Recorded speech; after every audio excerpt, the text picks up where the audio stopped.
The strangest thing about fate is that it never knocks, it simply opens the wrong door.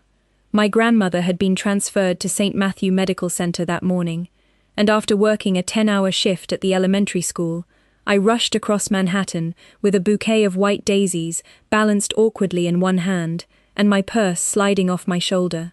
The volunteer at the front desk apologized twice before handing me directions that made perfect sense until I stepped off the elevator on the private wing. Every hallway looked identical: soft cream-colored walls, polished hardwood floors, quiet conversations floating behind closed doors. Even the scent of fresh coffee mixed with antiseptic felt strangely comforting. I checked the room number scribbled on the visitor pass, frowned, and realized I had somehow walked in the opposite direction. Embarrassed, I laughed to myself, turned another corner, and found the room number I thought I needed. Without thinking, I knocked once and gently pushed the door open. "Grandma?" I called softly. No answer came. Instead, the room greeted me with silence so complete that I immediately knew something was wrong. It wasn't a normal hospital room. The windows stretched from floor to ceiling, overlooking the skyline as the late afternoon sun painted golden reflections across the glass towers outside. Fresh orchids replaced the usual plastic flowers. Expensive artwork hung on the walls. Two men in tailored black suits stood near the entrance, both turning toward me with expressions that shifted from confusion to quiet alarm. Before either of them could speak, I saw him. He stood beside the window with his back partially turned, one hand resting inside the pocket of a charcoal suit that looked custom-made. He wasn't connected to a single machine. He wasn't lying in the hospital bed. He simply stood there, perfectly still, watching the city below as though the entire skyline belonged to him. He looked no older than his mid-30s, dark hair brushed neatly away from his forehead. Broad shoulders, calm posture. Everything about him suggested effortless authority instead of wealth alone. When he slowly turned toward me, his green eyes settled on mine for less than a second before drifting lower. They stopped at the silver necklace resting against my collarbone. I instinctively reached up and touched the small pendant the way I always did whenever I felt nervous. It was an old necklace, simple, a tiny silver compass my adoptive grandmother had given me on my 18th birthday. She had always said someone important wanted me to have it, but she never explained why. I barely noticed I was wearing it anymore.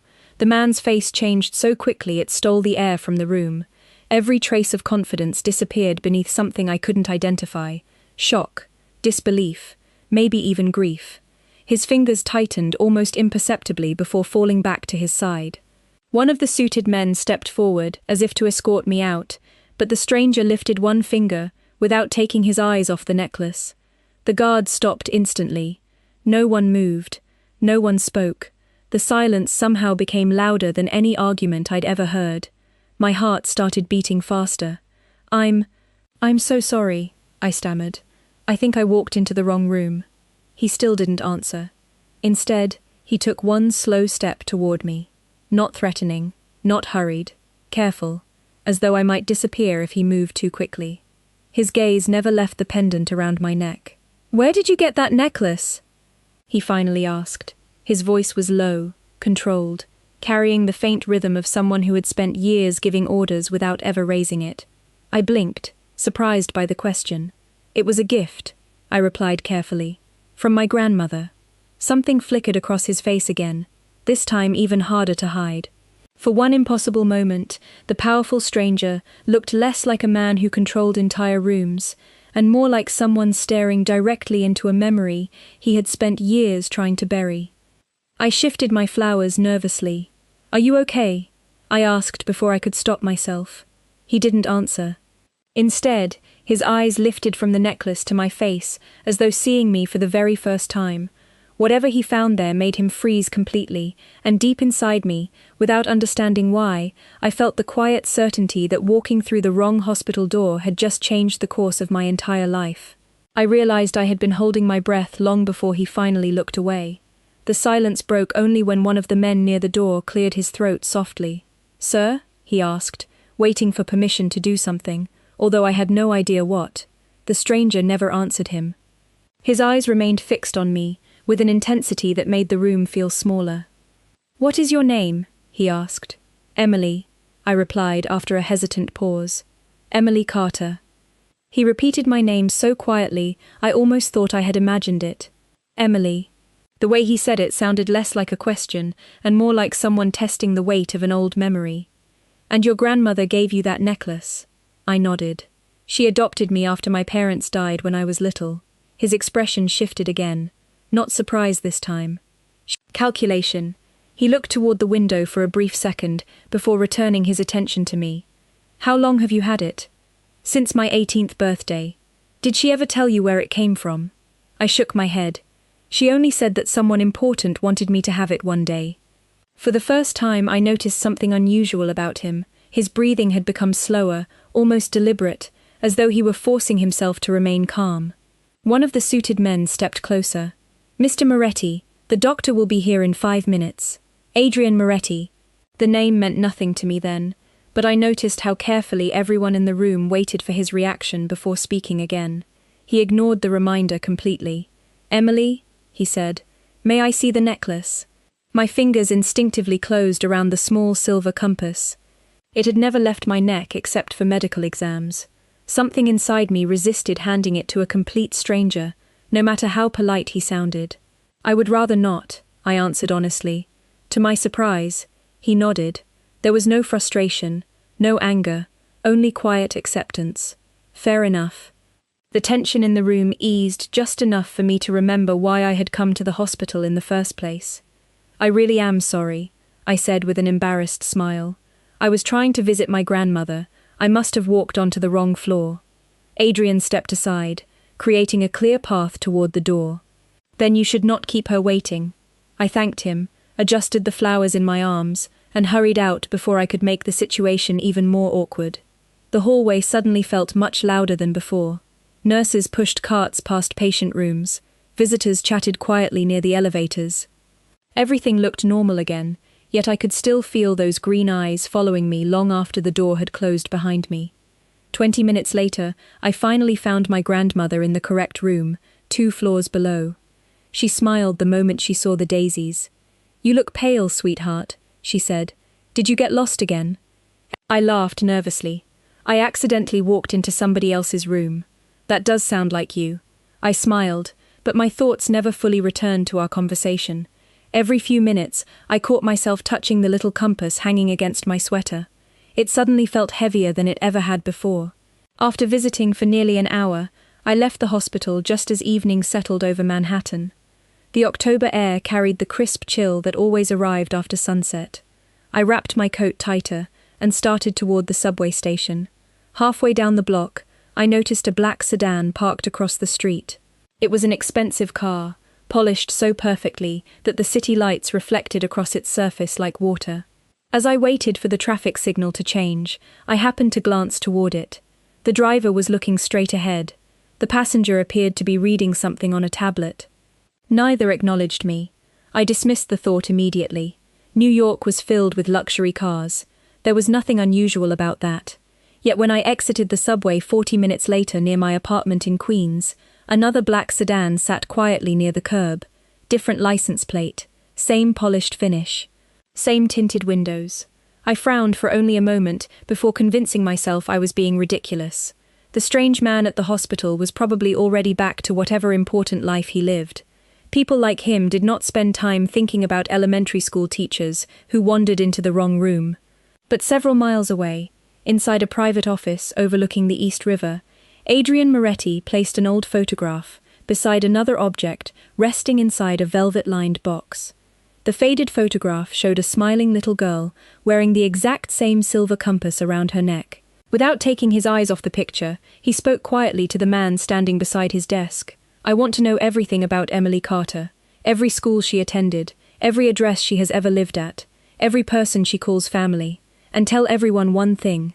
His voice remained calm, but the certainty behind it left no room for misunderstanding. No one touches her until I understand why that necklace found its way back to me. The next morning, I convinced myself I had imagined half of what happened. Life had a way of smoothing over strange moments once ordinary responsibilities returned. By 7:30, I was standing outside Jefferson Elementary, with a travel mug of coffee in one hand and a stack of reading assignments tucked beneath my arm. My students rushed through the front doors with backpacks nearly as big as they were, laughing about homework, baseball practice, and Halloween costumes. Their excitement pulled me back into the familiar rhythm of my world. By the end of first period, I had almost forgotten the man with the impossible green eyes. Almost. Every time my fingers brushed the silver compass beneath my blouse, his voice echoed quietly in my mind. "Where did you get that necklace?" During lunch, my best friend Melissa slid into the chair across from me in the faculty lounge. She studied my face for exactly 3 seconds before narrowing her eyes. "You barely touched your sandwich. What happened?" I smiled weakly. "I accidentally walked into the wrong hospital room yesterday." She laughed. "Only you could get lost visiting your grandmother." It was not just that. I hesitated, wondering how ridiculous the story sounded out loud. There was this man. He acted like he had seen my necklace before. Melissa glanced toward the tiny silver compass hanging from my neck. "That old thing? Yes. Maybe he owns the jewelry company." I laughed despite myself. "I do not think so." "Then forget about it." She shrugged. "New York has 8 million people. Strange encounters happen every day." I wanted to believe she was right. After school ended, I stopped by a neighborhood grocery store before heading home. As I reached for a carton of milk, I noticed a man in a navy jacket examining a shelf nearby. Nothing unusual. Until I walked into the next aisle and saw him again pretending to compare breakfast cereal. He never looked directly at me, but somehow he always seemed to be exactly 1 aisle away. When I checked out, he was gone. Outside, a black sedan rolled slowly past the parking lot entrance before disappearing into afternoon traffic. I stood there for a moment, watching the taillights vanish. My pulse quickened, but I immediately scolded myself for overthinking everything. Across the East River, Adrian Moretti sat alone inside a quiet conference room overlooking the skyline. A thick folder rested unopened on the polished table. His head of security, Daniel Hayes, waited patiently until Adrian finally spoke. "Tell me." Daniel opened the file. "Emily Carter, 28 years old, 3rd grade teacher, lives alone in Queens, volunteers twice a month at St. Matthew Medical Center, reading to pediatric patients. No criminal record, no financial problems, no unusual travel history. Neighbors describe her as quiet, reliable, kind." Adrian remained silent. "Adopted?" Daniel nodded once. Her birth records were sealed after a fire destroyed part of the original county archive nearly 24 years ago. She was placed with Eleanor Carter, now listed as her grandmother. Adrian leaned back slowly. "A fire?" "Yes." Daniel carefully removed another document. "There is one more thing." Adrian looked up. "The necklace appears in an old photograph recovered from your father's private collection." Daniel slid the faded picture across the table. Adrian stared at it without blinking. A smiling woman stood beside a little girl, no older than 4. Around the child's neck rested the same silver compass. On the back of the photograph, written in elegant handwriting, were 6 words: "Keep her safe until I return." Adrian closed his eyes for a brief moment. He had spent more than 2 decades believing everyone connected to that photograph had disappeared forever. Yet yesterday, the necklace had walked into his hospital room without warning. "Continue watching her," he said quietly. "No contact unless absolutely necessary." Daniel hesitated. "There is another concern." Adrian looked up again. "Someone else requested access to sealed adoption records this morning." And the room fell completely silent. "Who?" Daniel shook his head. "The request came through a private attorney using multiple shell companies. We have not identified the client yet." Adrian's expression hardened, not with anger, but with certainty. He understood what very few people still remembered. If someone had started searching for Emily now, it meant the necklace had been recognized by more than one person. That was never a coincidence. Meanwhile, completely unaware that invisible questions were beginning to surround her life, I unlocked the door to my apartment. A small envelope rested on the welcome mat. There was no stamp, no return address, only my name written neatly across the front. My heartbeat slowed as I bent to pick it up. Inside rested a single cream-colored card with one sentence typed across the center. "Some memories are safer when they stay forgotten." I had spent my entire life believing ordinary people were invisible. We crossed busy streets without anyone remembering our faces. We stood in line for coffee. We went to work. We went home. That illusion disappeared the moment Adrian Moretti walked into my day. By the following afternoon, I noticed the same grey sedan parked across from my apartment for the second time. It was gone when I looked again, but the uneasy feeling stayed with me all day. I tried convincing myself I was imagining things, until my phone buzzed with a message from an unknown number. Be careful who asks about your necklace. There was no name, no explanation, only those 7 words. My hands became cold as I deleted the message, yet somehow I knew deleting it would not erase whatever had already begun. After school, I visited my grandmother at St. Matthew Medical Center. The familiar hospital corridors usually brought me comfort, but this time every passing stranger seemed to glance a little too long in my direction. As I reached Eleanor's room, Daniel quietly stepped out from around the corner, as though he had been waiting there all along.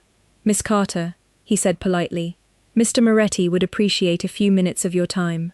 I sighed. Does he ever stop arranging surprises? Daniel almost smiled. Only when he has answers. Adrian was waiting in a quiet family lounge overlooking the city. The late afternoon sun reflected across the windows, painting long shadows over the polished floor. He stood with his back toward me until he heard the door close. "Thank you for coming," he said. I did not exactly have a choice. He accepted the criticism without reacting. Fair enough. I folded my arms. Your people keep appearing wherever I go. Someone sent me a message about my necklace. I want to know what is happening. Adrian remained silent for several seconds before finally speaking. Tell me exactly what the message said. I repeated every word. His expression changed almost imperceptibly. Not fear, recognition. He walked toward the window and looked down at the traffic below. That is sooner than I expected. What does that mean? He turned back toward me. It means someone else has started asking the same questions I have been asking. Who? I do not know yet. I stared at him, unconvinced. You expect me to believe that? I expect you to believe this. His voice became noticeably firmer. Until a week ago, no one knew who you were. Now multiple people are trying to find you without ever saying your name aloud. A chill ran through me. Why? Adrian's eyes settled on the silver compass resting against my collarbone. Because they are not looking for Emily Carter. My heartbeat seemed to stop. Then who are they looking for? He hesitated, choosing his words carefully. That is exactly what I am trying to discover before they do. Silence filled the room. Outside, helicopters drifted across the Manhattan skyline, while ambulances came and went below, their distant sirens softened by the thick hospital glass. Adrian stepped closer, his expression calmer now but somehow more serious than before. Emily, listen carefully. I nodded without realizing it. If they discover who you really are, he said quietly, they will not stop. The sentence lingered in the air long after he finished speaking. Before I could ask another question, Daniel entered the room holding a thin envelope he had just received from hospital reception. Sir, he said, handing it to Adrian. This was left for Miss Carter. No sender. Adrian opened it carefully and removed a single faded photograph. Even before he handed it to me, I recognized the silver compass hanging around the neck of a smiling young woman standing beside the ocean. On the back, someone had written only 3 words. She survived too. The photograph stayed in my hands long after Adrian and Daniel had left the hospital lounge. I could not stop staring at the young woman wearing the same silver compass around her neck. Her smile felt strangely familiar, almost like looking into a future memory instead of the past. The words written on the back echoed inside my mind. She survived too. I slipped the photograph into my purse before visiting my grandmother, deciding not to mention it until I understood what it meant. Eleanor was already asleep, so I quietly kissed her forehead and left without waking her. Outside, evening settled over Manhattan in soft shades of blue and gold. For the first time in years, I did not take my usual route home. I kept looking over my shoulder, unsure whether I was being careful or simply becoming paranoid. I stopped at a small neighborhood cafe near the subway station, hoping a cup of coffee would calm my thoughts. The familiar sounds of conversation, steaming espresso machines, and quiet music almost convinced me that life was still normal. Almost. As I reached for my wallet, an older gentleman standing beside the pastry display glanced toward the silver compass resting against my sweater. His attention lingered just a fraction too long. He smiled politely before speaking in a calm, almost casual voice. "That is a beautiful necklace." "Thank you," I replied. I expected the conversation to end there. Instead, he tilted his head slightly. "May I ask where you inherited it?" The question instantly tightened every muscle in my body. Not where did you buy it? Not where did you find it? Where did you inherit it? I looked at him carefully. He appeared distinguished, dressed in an expensive navy overcoat with neatly combed silver hair and polished shoes. Nothing about him looked threatening, yet every instinct told me this conversation was anything but ordinary. "It belonged to my family," I answered cautiously. His eyes brightened for the briefest moment. "Your family?" "Yes." "Do you know which side?" I hesitated. "Why does that matter?" The man smiled again, though this time it never reached his eyes. Sometimes heirlooms carry remarkable stories. Before I could respond, another familiar voice interrupted us. "Emily." Adrian stood only a few feet away, his calm expression revealing nothing. Daniel remained near the entrance, quietly observing the entire cafe without drawing attention to himself. Adrian walked directly toward us and extended his hand politely. "Good evening." The older gentleman accepted the handshake with effortless confidence. For several long seconds, neither man spoke. They simply looked at one another as though continuing a conversation that had started years before either of them entered the cafe. Finally, Adrian broke the silence. "I believe Miss Carter has already answered enough questions for one evening." The gentleman nodded pleasantly. "Perhaps." He turned back toward me.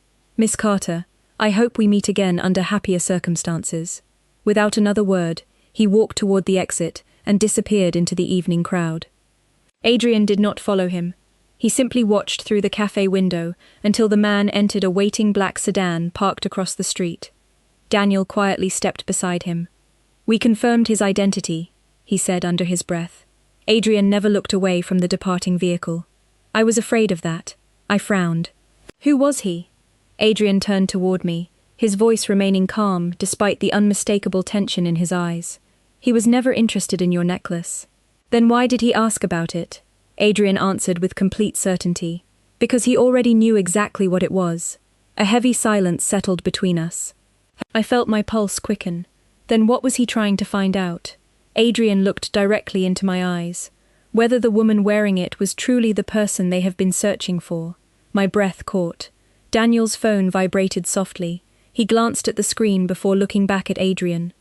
"They have confirmed her," he said quietly. Adrian closed his eyes for only a second before opening them again. "Then we are out of time." The ride back to my apartment was almost silent. Manhattan glowed outside the SUV windows, but I barely noticed the city anymore. My thoughts kept returning to the older gentleman inside the cafe. He had never asked whether the necklace was real. He had only wanted to know whether I had inherited it. Adrian finally spoke as we stopped at a red light. "From this moment forward, do not answer questions about your family, unless I am with you." I turned toward him. "You still have not told me why." He remained quiet for several seconds before replying. "Because every answer you give makes it easier for someone else to find what they lost. Or what they stole." The question escaped before I could stop it. Adrian looked at me with quiet surprise, almost impressed. "You are beginning to ask the right questions." The following morning, I returned to St. Matthew Medical Center before work. My grandmother was awake this time, smiling gently as I entered the room. We spoke about ordinary things at first. My students, the weather, her favorite television show. I almost convinced myself everything would remain normal until she noticed the photograph partially visible inside my purse. Her smile disappeared instantly. "Where did you get that?" she asked softly. I handed it to her without answering. Eleanor studied the faded image for a long time. Her hands trembled slightly before she carefully returned it to me. I hoped this day would never come. My heart began beating faster. "Grandma, who is she?" Eleanor closed her eyes. "Someone who loved you more than her own life." I sat beside her bed. "Please, no more riddles." She reached for my hand but did not answer immediately. Instead, she looked toward the hospital door, as though making certain we were alone. "Emily," she whispered, "promise me something. Anything. No matter what you hear today, remember this. Your mother never ran away. I stared at her. My mother? Eleanor nodded slowly. She made the hardest decision any parent could ever make. Before I could ask another question, a gentle knock sounded at the partially open door. Margaret Ellis stepped quietly inside, carrying a small bouquet of white lilies. The moment Eleanor saw her, she smiled with unmistakable relief. You came, Margaret nodded. It is time. I looked between them in confusion. You both know each other. For many years, Margaret answered. She placed the flowers on the windowsill before turning toward me. Emily, there is something your grandmother has protected for more than 20 years. Eleanor lowered her eyes. Because your mother asked me to. My pulse quickened. Then tell me. Margaret pulled a chair closer and sat directly across from me. Her expression was calm, but her voice carried the weight of memories she had kept hidden for decades. Your mother was not an ordinary woman. I waited. She belonged to one of the most respected families in New York. My breath caught. Margaret continued carefully. People always assumed she cared about wealth because of the family she was born into. She shook her head gently. They were wrong. What do you mean? I asked.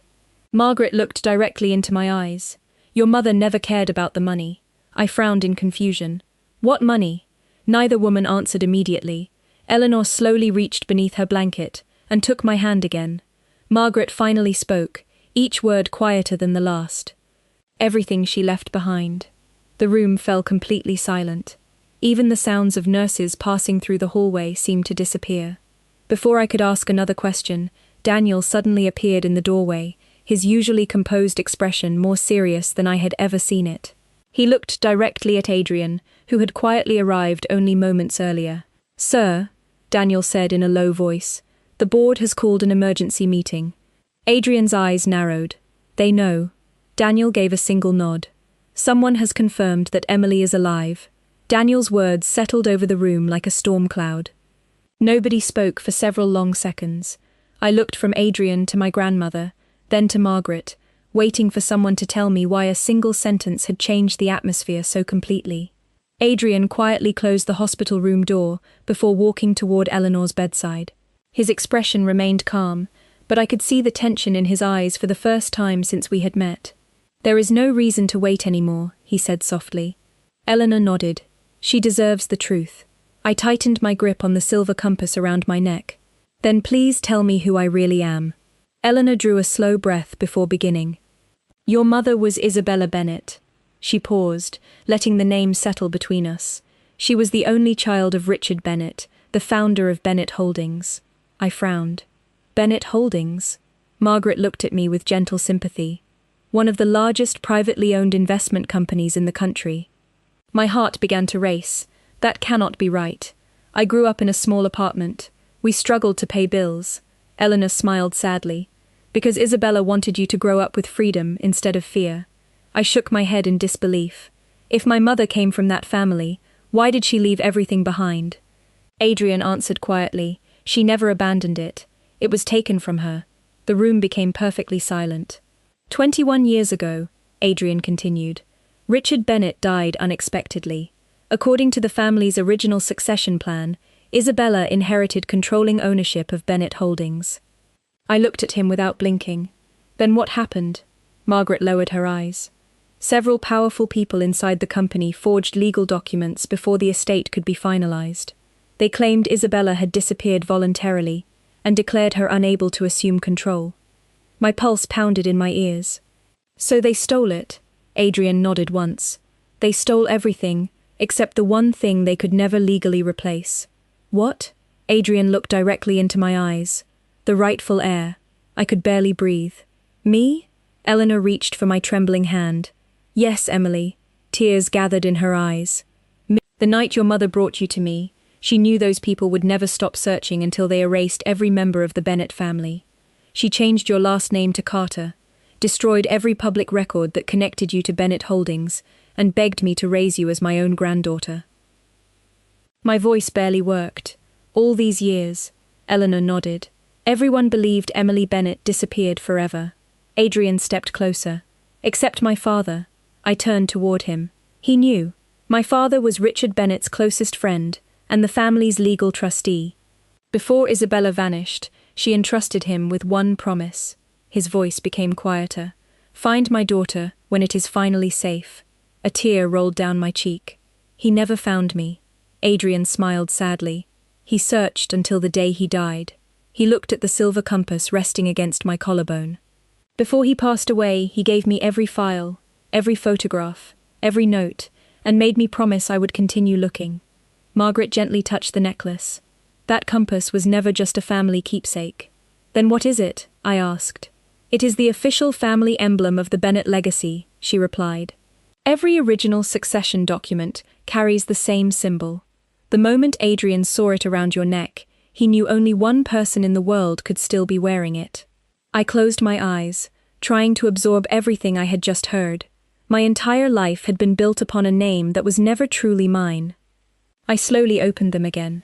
If all of this is true, my voice trembled, then why are they looking for me now, after all these years? Adrian answered without hesitation. "Because the people controlling Bennett Holdings have spent 2 decades believing the last rightful heir was gone forever." He paused before delivering the words that changed everything once again. Yesterday, they finally learned they were wrong. No one spoke for several moments after Adrian revealed the truth. The hospital room felt impossibly quiet, as though the entire world had paused to let me breathe. I looked down at the silver compass resting against my collarbone. All my life I had believed it was the last gift my parents left behind. Now I understood it had never been a keepsake alone.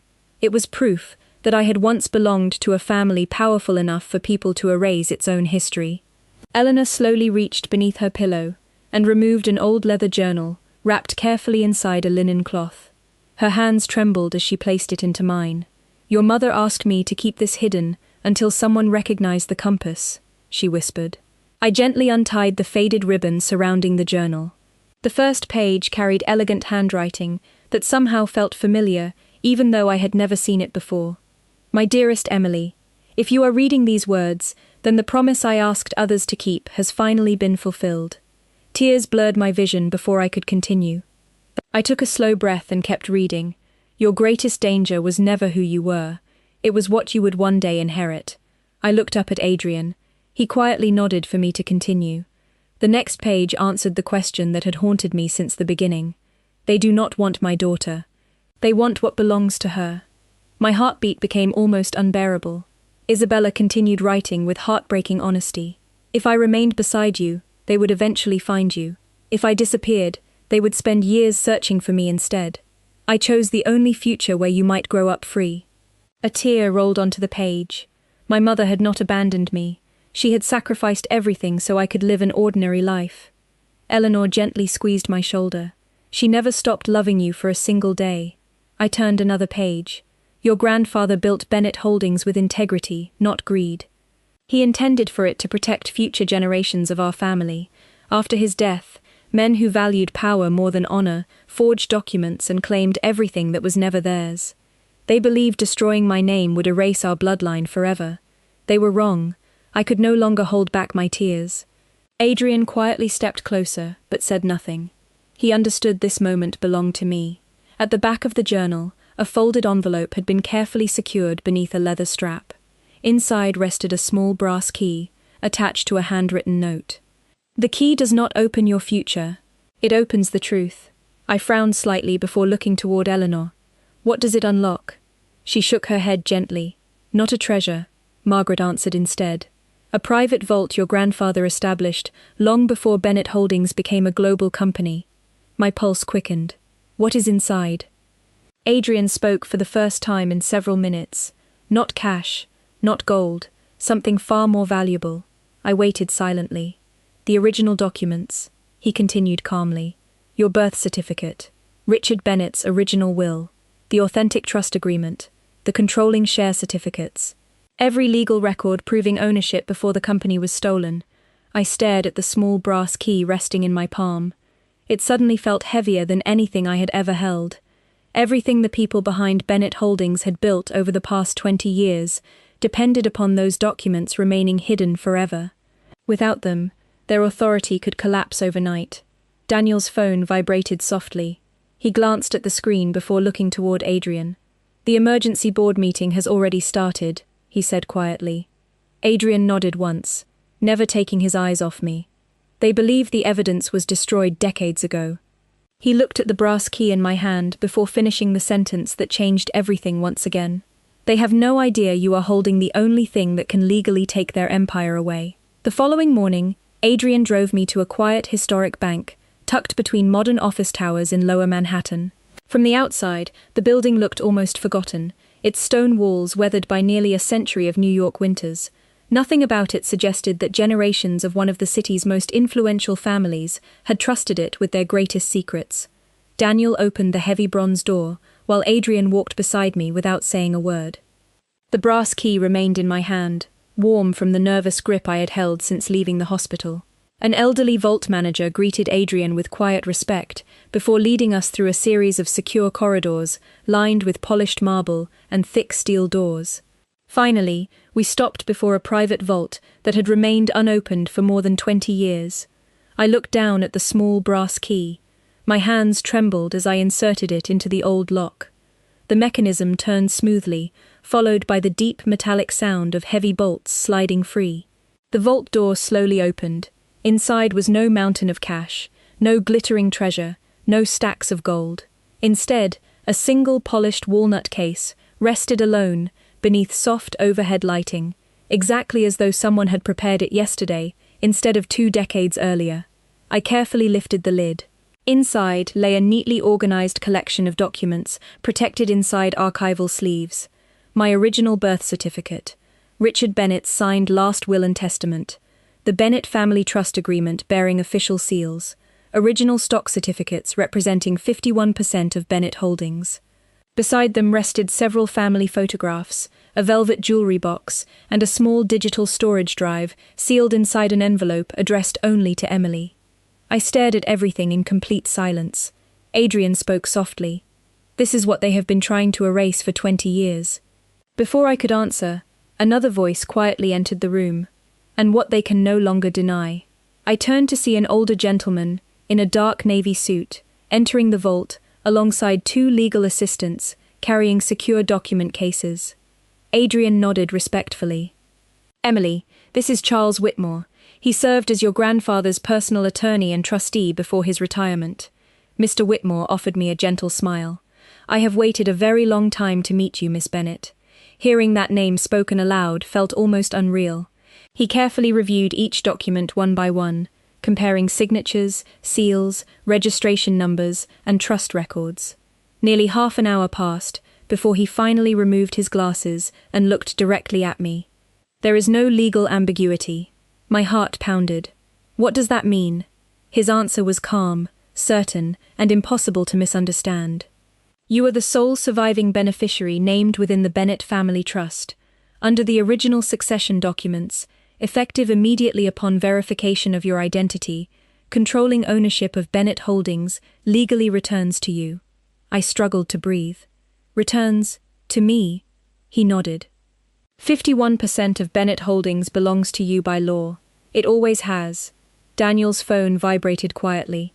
He glanced at the screen before handing it to Adrian.